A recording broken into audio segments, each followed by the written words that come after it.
Here's the statement from the university president, Scott Green. I was so interested in this. He also sent out an email to the kids and the employees of the university. We know that every action and decision around this horrific incident is painful and invokes emotions. That is why every decision we have made this far is with the families of the victims and our students in mind. While we look forward to removing this grim reminder of this tragedy, we feel holding until October is the right thing to do. We appreciate how so many have responded with empathy and with patience. This would be a perfect opportunity to bring in the attorney representing the family of Kaylee Goncalves. Shanon Gray is that person. He's live with me now.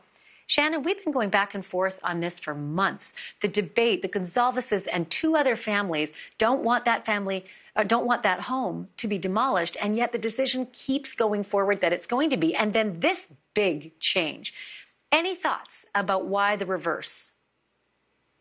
Well, I mean, we've been asking them for months not to demo the home. I think it's really the tipping point was us getting out and asking the community and letting the world know about the opinion of the families, and letting people know that there's some evidentiary value there, and letting the university know, even though we've told them time and time again.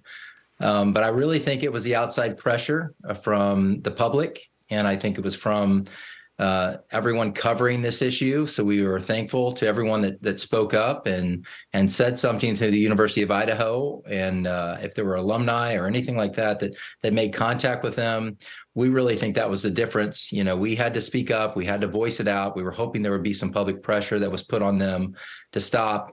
And I really feel like that was what really turned the table was the public put some pressure on the University of Idaho and said, hey, listen to the victims' families and just hold off on demoing the home.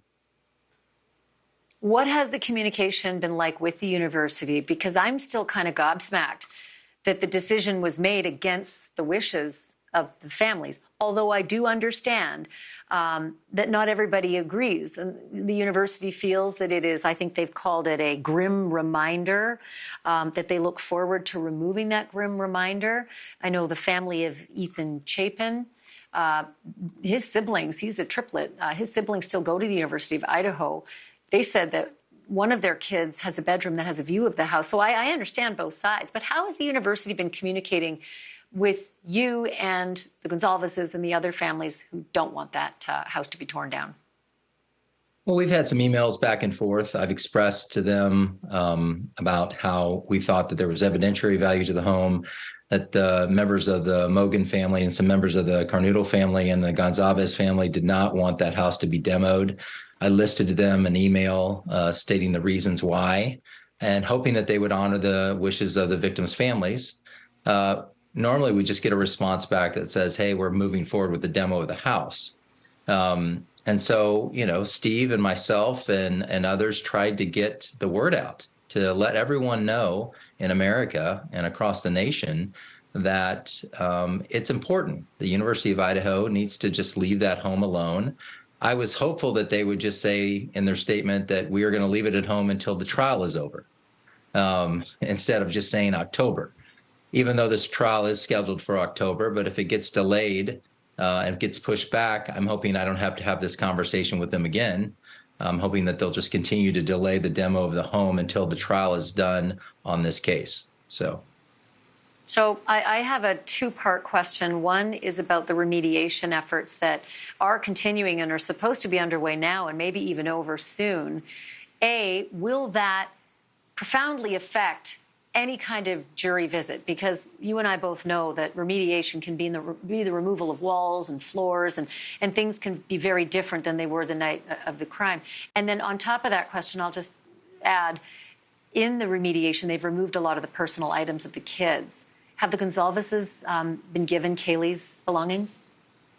Well, the university sent us a memo and an email letting us make arrangements to get any other personal items that we might need to get and arrange for. So we've got times and dates that they've provided for us to be able to go and set up a time to come and view all of the items that were taken out of the house.